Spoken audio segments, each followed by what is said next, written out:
प्यारे बच्चों, नमस्कार। मैं सूर्य प्रकाश शास्त्री आज की इस ऑनलाइन क्लास में ऑनलाइन वीडियो में आप सभी का एक बार फिर से हार्दिक स्वागत करता हूं। तो भाई पिछले 2 दिनों से मैं वीडियो नहीं बना सका क्योंकि इस वीडियो को एडिट करने में बनाने में थोड़ा सा टाइम लगता है भाई। ठीक है, तो आज की से पहले जो 2-3 वीडियो आई थी ग्रामर की, उसके अंदर मैंने आपको वर्ण परिचय, इसके बाद पढ़ाया था मैंने आपको पद या शब्द व्यवस्था, पद परिचय, शब्द परिचय। तीसरे नंबर पे आया था अपना वाक्य व्यवस्था या वाक्य परिचय। तो वाक्य व्यवस्था के अंदर जो 10वीं तक का जो विषय होता है वो मैंने आपको सारा बता दिया था। अब 11वीं 12वीं के लिए आगे आता है वाक्य संशोधन। तो वो वाक्य संशोधन मैं आपको आगे किसी वीडियो में करवा दूंगा। इससे पहले ये जो संधि है, इस संधि को देख लेते हैं क्योंकि संधि सभी क्लासों में आती है। तो संधि के अंदर आता है भाई, संधि किसे कहते हैं। तो इस संधि को देखने से पहले मैं आपको एक बार थोड़ी सी इसकी कहानी बता देता हूँ। इसको ऐसे समझोगे तो ये क्या पता याद ना हो, तो एक कहानी की तरह समझो इसको। ठीक है, देखो ये एक आदमी है। कौन है ये? संधि नाम का एक आदमी है। इस आदमी के 3 बेटे हैं, ऐसे याद कर लो। ठीक है, इस आदमी के 3 बेटे हैं। सबसे बड़े बेटे का नाम है, क्या नाम है? स्वर संधि। जो दूसरे नंबर का बेटा है उसका नाम है व्यंजन संधि। तीसरा जो बेटा है उसका नाम है भाई विसर्ग संधि। ठीक है, ये 3 बेटे हो गए। अब उसके बाद में ये जो सबसे बड़ा बेटा है स्वर संधि, इसके आगे 5 बेटे होंगे। सबसे बड़े बेटे का नाम है दीर्घ, बड़ा है इसलिए इसका नाम हो गया दीर्घ। जो दूसरे नंबर पे है उसका नाम है गुण। तीसरे नंबर वाले का नाम है भाई वृद्धि। चौथे नंबर वाला हो जाएगा यण। और 5वें नंबर का जो सबसे छोटा बच्चा है उसका नाम है अयादि। अयादि। ये 5 भेद है। स्वर संधि के आगे कितने भेद हो गए? स्वर संधि के कुल 5 भेद हो गए। ठीक है, अब आगे देखते हैं व्यंजन संधि। व्यंजन संधि के वैसे तो अगर देखोगे तो बहुत सारे भेद है। प्रमुख 8 इसके भेद है, 8 नियम है, वो मैं आपको करवाऊंगा। जो स्वर संधि के 5 बच्चे थे उन 5 का नाम है, सबसे पहले का नाम दीर्घ, गुण, वृद्धि, यण और अयादि। 5 के नाम है। क्यों? आगे बताऊंगा। आगे लिखा हुआ है व्यंजन संधि। व्यंजन संधि के भी बच्चे हुए थे लेकिन इनके बच्चों का कोई नाम नहीं है। ठीक है, इनको क्या कहा जाता है? इनको नियम कहा जाता है। ठीक है, सेम टू सेम विसर्ग संधि है। विसर्ग संधि के भी जो बच्चे हैं वो भी है, 5-6 बच्चे हैं, लेकिन उनका भी कोई नाम नहीं है, बिना नाम के है सारे के सारे। हाँ, नाम था लेकिन हमें नहीं पता है, ना किसी को और को पता है। इनका नाम पता क्यों नहीं है? क्योंकि इस संसार के अंदर जब आप देखोगे तो उन्हीं लोगों का नाम आता है जिसने अपने जीवन में कुछ ना कुछ अच्छे काम किए हों। ठीक है, आज के समय में हम राम को, कृष्ण को, हनुमान जी को, विभीषण जी को, इन सभी लोगों को जानते हैं। क्यों जानते हैं? क्योंकि इन्होंने अपने जीवन में कुछ ना कुछ अच्छा काम किया था। आगे बात समझ में। तो ये जो स्वर संधि है, इसके जो 5 बच्चे हैं, इसके लिए ये समझ लेना कि इन 5 ने अपने जीवन में कुछ अच्छा काम किया था, इसलिए इन सभी को दुनिया जानती है। और ये जो व्यंजन और विसर्ग संधि के बच्चे हैं, ये साधारण बच्चे थे, सामान्य बच्चे थे। इन्होंने अपने जीवन में कुछ नहीं किया, कुछ भी बड़ा काम नहीं किया, इसलिए इनको आज संसार में कोई भी नहीं जानता है। आगे बात समझ में। ये तो थी इनकी कहानी, स्टोरी। ठीक है, अब आगे देख लेते हैं हम इनको अपने सिलेबस से संबंधित करके। सबसे पहले है स्वर संधि। स्वर संधि क्या होती है? 2 समीपस्थ, समीपस्थ का मतलब होता है समीप में स्थित, यानी कि पास पास पड़े या समीपवर्ती। तो परिभाषा बन जाएगी 2 समीपवर्ती स्वरों के आपस में मिलने से जो परिवर्तन होता है उसे स्वर संधि कहा जाता है। ठीक है, जैसे मैंने यहाँ पे उदाहरण लिखा है, विद्या और आलय।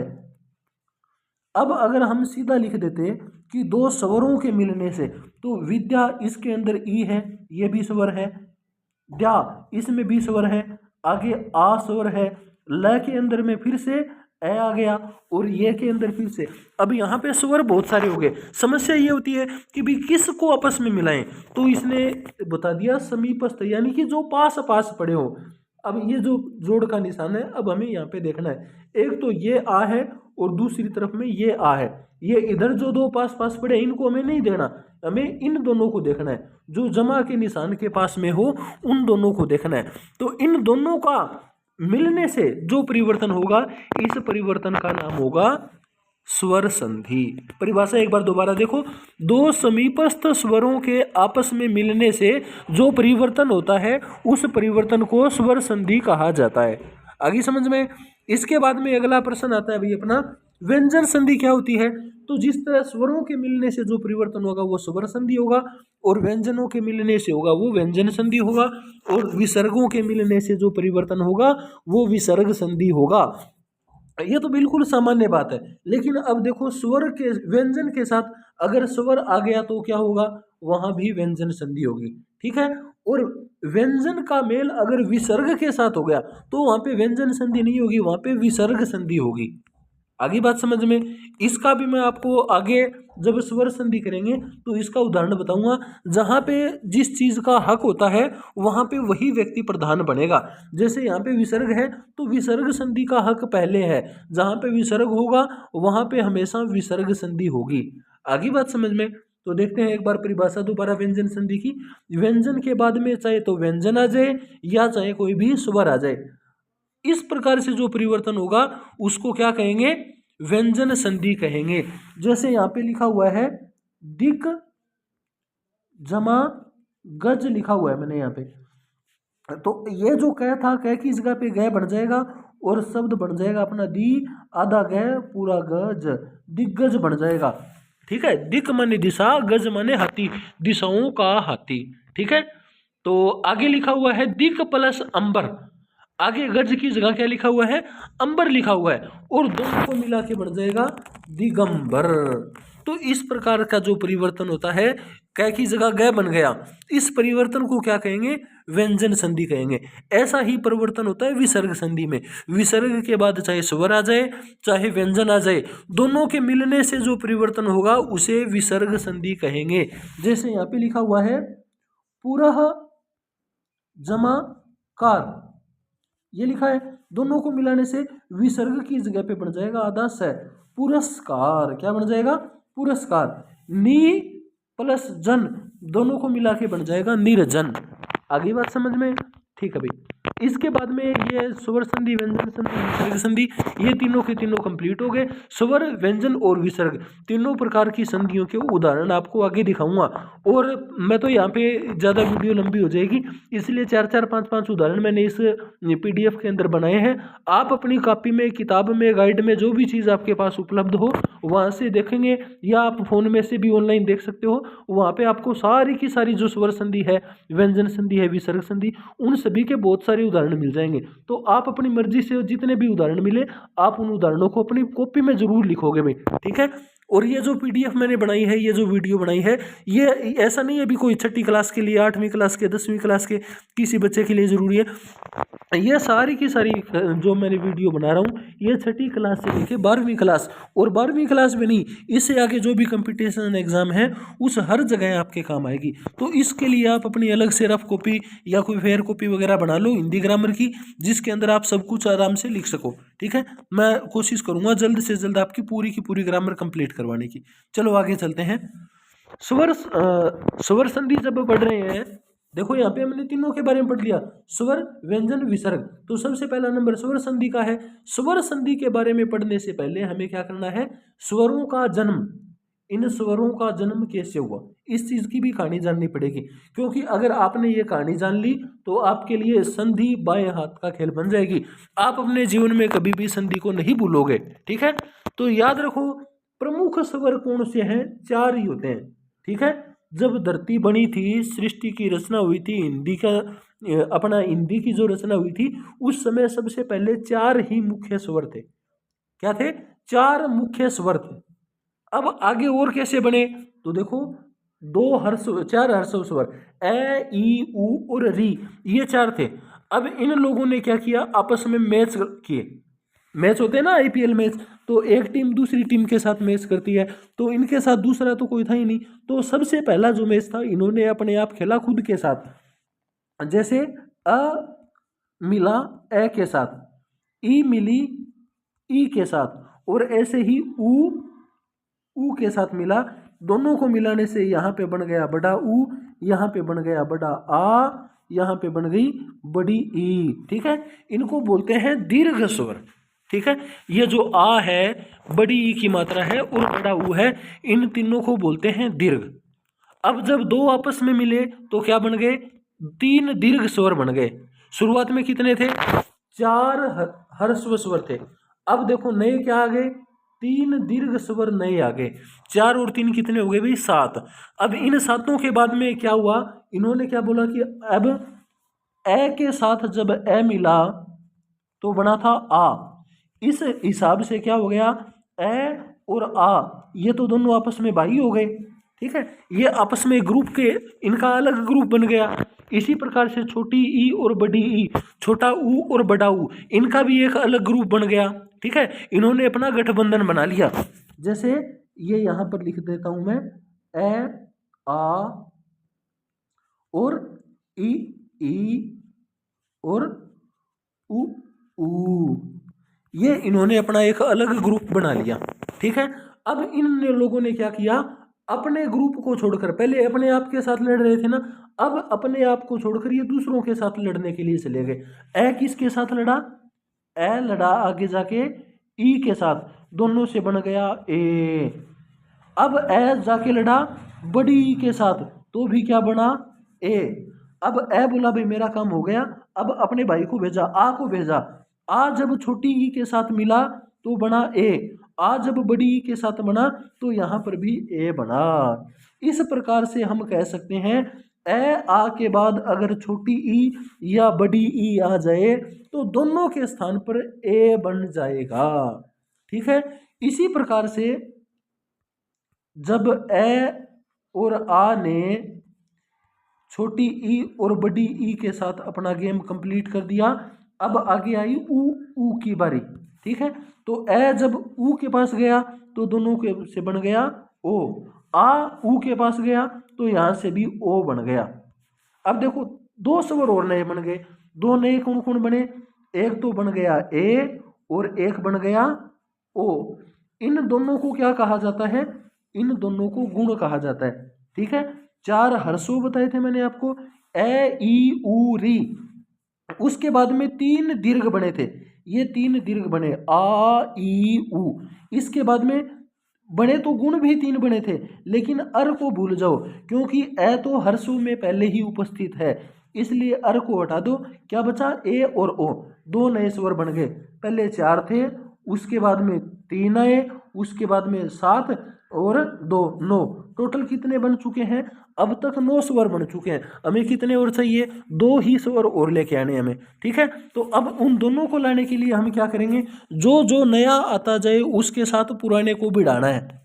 जो नया आएगा उसके साथ किसकी लड़ाई होगी, पुराने की लड़ाई होगी। तो सबसे पहले ए और आ, इनकी लड़ाई ई के साथ हुई थी तो क्या बना था, ए बना था, ए बना था ना।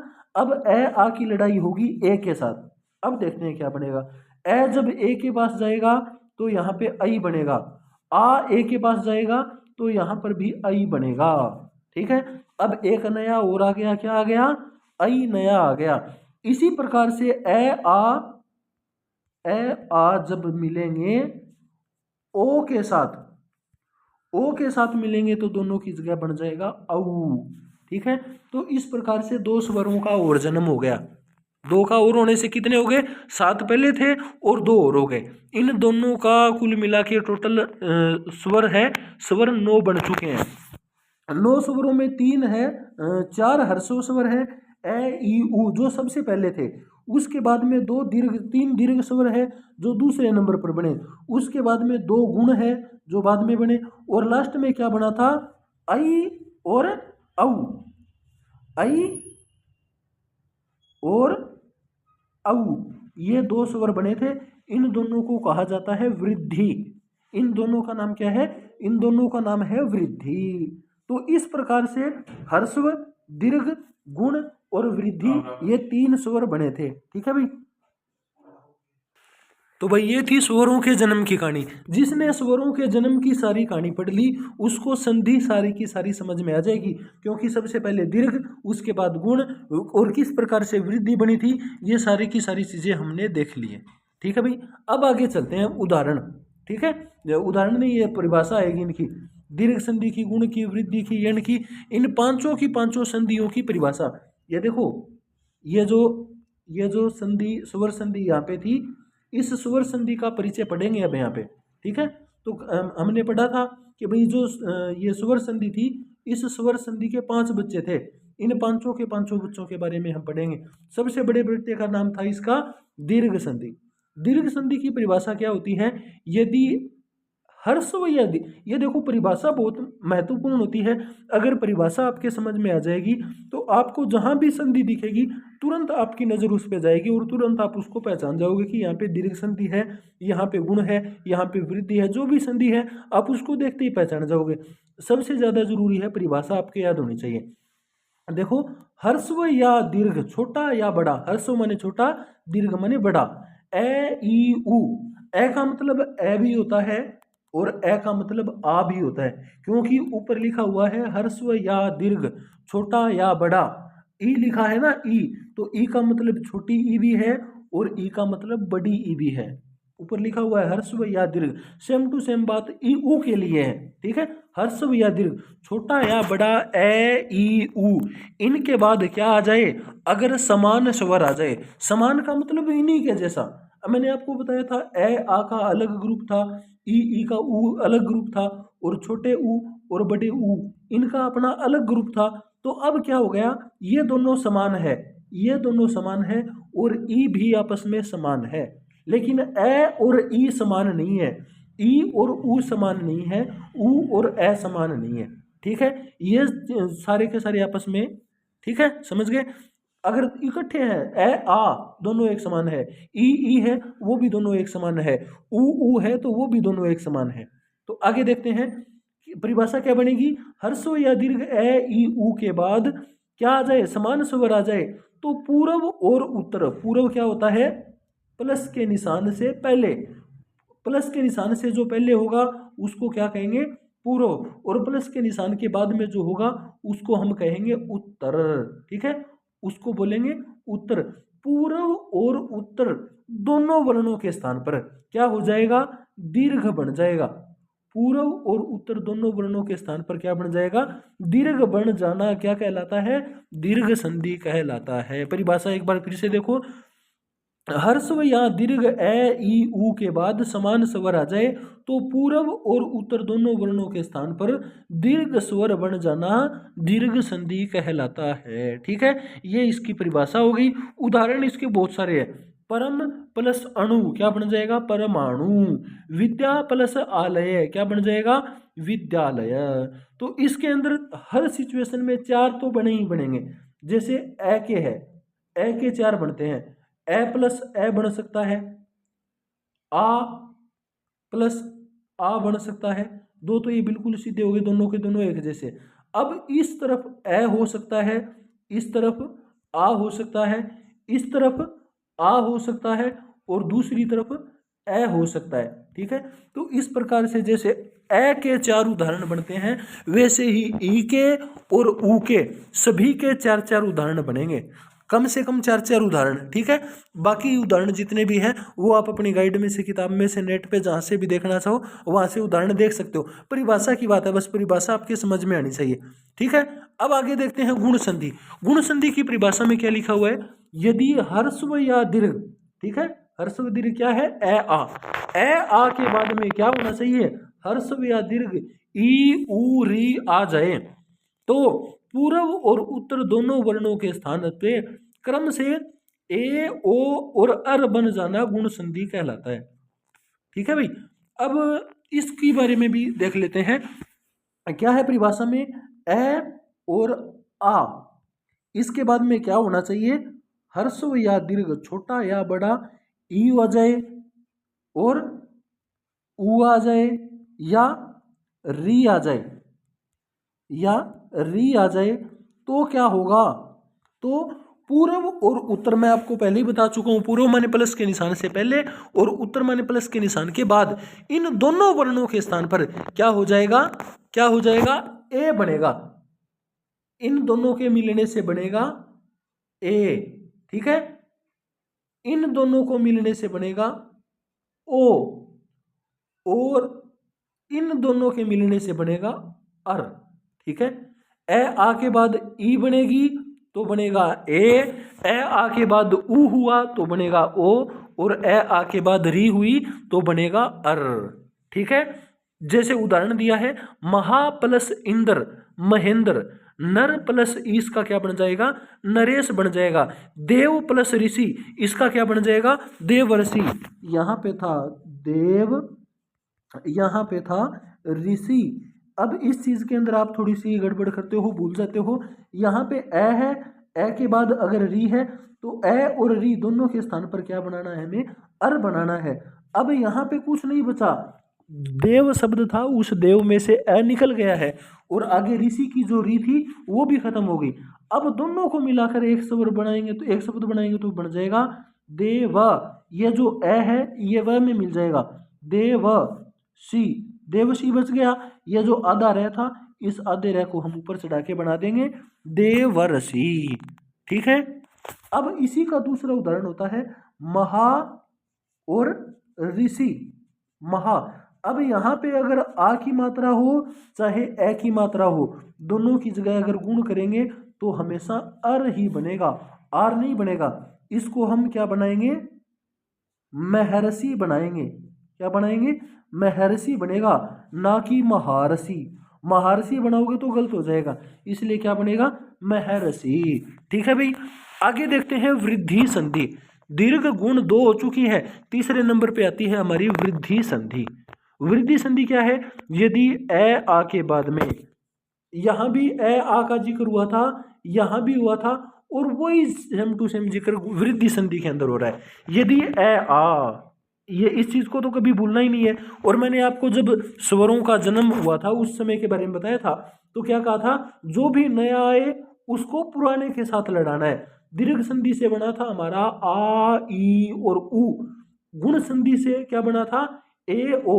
अब जो नया ए ओ आया है उसको हम इसके साथ मिलाएंगे, हर्स्व या दीर्घ ए आ के साथ। ठीक है, ए आ के साथ क्या मिलेगा, ए। एक बार हम क्या देखते हैं, केवल ए को देखते हैं, नया फिर क्या बनेगा, आई बनेगा, तब ये आई यहाँ पे आएगा। ठीक है, तो परिभाषा बन जाएगी, यदि ए आ के बाद में ए आई और ओ औ, ये और लिखा हुआ है, इसकी जगह आएगा औ। ठीक है, यदि ए आ के बाद में ए आई आ जाए या ओ औ आ जाए तो पूर्व और उत्तर दोनों के स्थान पर क्या बनेगा, क्रमशः आई और औ क्या बनेगा, ये यहाँ पे थोड़ी सी मिस्टेक है, आई और औ बनेगा, दोनों के स्थान पे आई और औ बन जाना वृद्धि संधि कहलाता है। वृद्धि संधि क्या होती है, यदि ए आई ओ औ के पहले क्या आ जाए, ए आ जाए, तो दोनों के स्थान पर आई और औ बन जाना वृद्धि संधि कहलाता है। उदाहरण देख लेते हैं एक बार।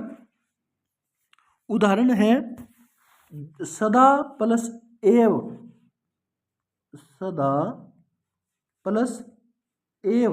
अब यहां पर है आ और आगे है ए, दोनों को मिलाएंगे तो क्या बनेगा, सदैव। दोनों को मिला के बन जाएगा सदैव। इसी प्रकार से मत और ऐक्य। अब देखो ए आ के बाद ऐ आ गया, ऐक्य। अब भी यहाँ पे दोनों की जगह पे ऐ बनेगा तो क्या बन जाएगा, मतैक्य। यहाँ पे थोड़ी सी जगह कम है, दोबारा लिख देता हूं, मतैक्य, मतैक्य। ठीक है भाई, ये परिभाषा हो जाएगी अपनी वृद्धि संधि की। ओके, नेक्स्ट चलते हैं यण संधि। अब यण संधि क्या होती है, जब पहले क्या हुआ था, इन तीनों के अंदर ए आ रहा था और दोनों को मिलाया जा रहा था। ठीक है, जो भी परिवर्तन हो रहा था वो पूर्व और उत्तर दोनों की जगह पे हो रहा था। अब इन दोनों का जमाना चला गया है, अब क्या हो गया, अब नया जमाना आ गया है। तो अब हम किसकी जगह परिवर्तन करेंगे, केवल और केवल जो भी परिवर्तन होगा वो पूर्व वर्ण के आधार पर होगा। ठीक है, पूर्व में चाहे जो भी हो उसका परिवर्तन होगा, उत्तर को हमें नहीं छेड़ना है। उत्तर में चाहे जो भी स्वर हो, ए आ ई ऊ री कुछ भी हो, उत्तर वाले स्वर को हमें नहीं छेड़ना है। अच्छा ठीक है भाई, इसको पूरी करने से पहले एक बार मैं थोड़ा सा पीछे आना चाहूंगा। वृद्धि संधि का एक उदाहरण हमारा रह गया। वृद्धि संधि का क्या रह गया? ए आ प्लस री, ये उदाहरण रह गया। ये सबसे इंपॉर्टेंट है, क्योंकि जब इस सिचुएशन में आएंगे तो गुण संधि और वृद्धि संधि इन दोनों की आपस में लड़ाई हो जाती है। ठीक है, जो गुण संधि है वो कहती है ए आ के बाद अगर री आएगा तो मैं अर बनाऊंगी, और वृद्धि संधि बोली अगर ए आ के बाद री आ गया तो मैं तो आर बना दूंगी उसको। तो दोनों की लड़ाई हो गई। अब लड़ाई होने के बाद फिर इन्होंने मेरे को बुलाया और मैंने इन दोनों का समझौता करवा दिया। ठीक है, इन दोनों की राजीनामा करवा दिया भाई। तो राजीनामा कैसे हुआ? ये जो वृद्धि संधि है इसने, ये वृद्धि संधि बड़ी है थोड़ी सी और गुण संधि बच्ची है, तो मैंने गुण संधि को समझाया भी कोई बात नहीं, ठीक है, और वृद्धि संधि को भी समझाया कि तू थोड़ा सा बड़ा है, तू थोड़ा सा इसको चलने दे जैसे चल रहा है। तो फिर हमने क्या किया? वृद्धि संधि को कुछ कंडीशन दे दी। अगर ये कंडीशन आएगी तो हमेशा वृद्धि होगी, और ये कंडीशन आएगी तो गुण संधि कर लेना, कोई बात नहीं। ठीक है, तो कुछ कंडीशन, कुछ ऐसी स्थिति होती है जहां पे हमेशा वृद्धि संधि होगी, कभी भी गुण नहीं होगी। वो सिचुएशन क्या है? एक तो संस्कृत की होती है, हिंदी की नहीं है, तो उसके बारे में भी मैं आपको बता देता हूं। आगे उपसर्ग का ए आ होना चाहिए। जैसे प्र उपसर्ग है तो इसके अंदर ए आ गया, ठीक है, तो उपसर्ग का ए या आ हो। ठीक है, उसके बाद में री से शुरू होने वाली कोई भी धातु होनी चाहिए। क्या होनी चाहिए? री से शुरू होने वाली धातु। वो अगर ऐसी सिचुएशन होती है तो वहां पे हमेशा वृद्धि संधि होगी। री से शुरू होने वाली कोई भी क्रिया हो सकती है, अगर ये आएगी तो वहां पे बिना पूछे बिना सोचे समझे वृद्धि संधि कर देना। आगे समझ में? नेक्स्ट देखते हैं दूसरा क्या कंडीशन है, दूसरा क्या नियम बताया। ये जो मैंने अभी लिखा था उसका लिख देता हूं। प्र और रिचति का मिलके बन जाएगा प्रारचति, प्रारचति बन जाएगा इसका। ठीक है, दूसरी सिचुएशन होती है रित। क्या है? रित। यह रित शब्द जहां भी दिख जाए वहां पर वृद्धि संधि होती है।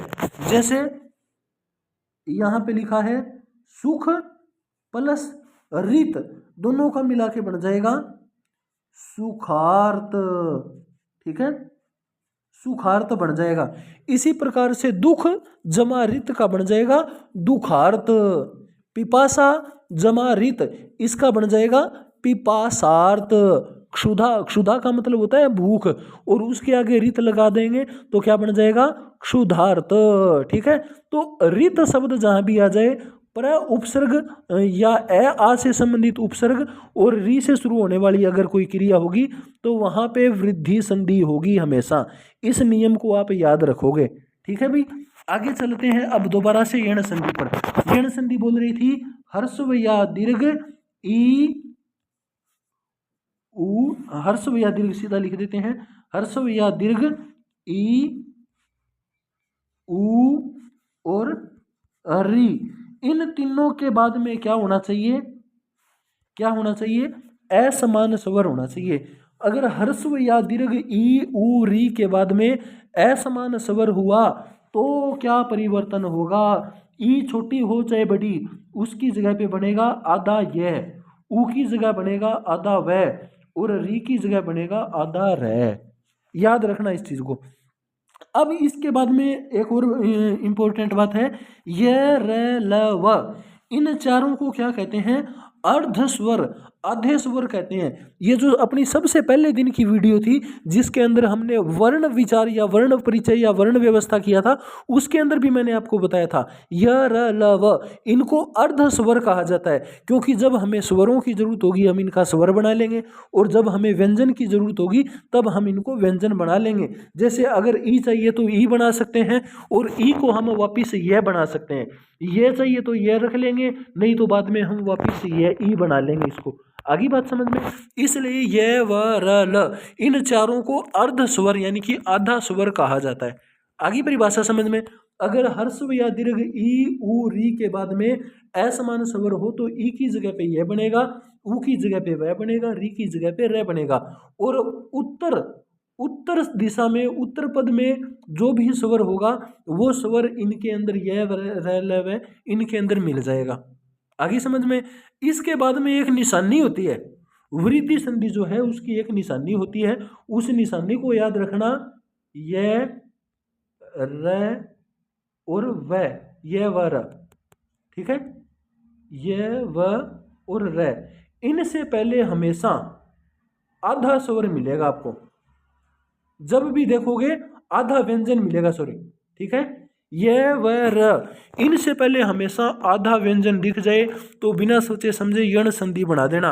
उदाहरण देख लो, इति प्लस आदि, ये यहाँ पे लिख रखे हैं मैंने दो उदाहरण, इति प्लस आदि, इसमें क्या है, इत्यादि, आधा तय और या, ये के बाद में ये से पहले क्या है, आधा तय, आगे लिखा है स्वागतम, स्वा, वह से पहले आधा अक्षर है, तो ये इसकी निशानी है, पहचान है, ये रे व से पहले हमेशा आधा अक्षर दिखेगा, आधा कोई भी अक्षर हो उसके बाद में ये रे ल व पड़े हो तो वहां पे ये समझ लेना यण संधि ही है, ठीक है। एक बार परिभाषा दोबारा देखो, यदि हर्स्व या दीर्घ ई उ री के बाद में कोई असमान स्वर आ जाए तो ई के स्थान पर यह बनेगा, उ के स्थान पर वह बनेगा और री के स्थान पर र बन जाना यण संधि कहलाता है, ठीक है।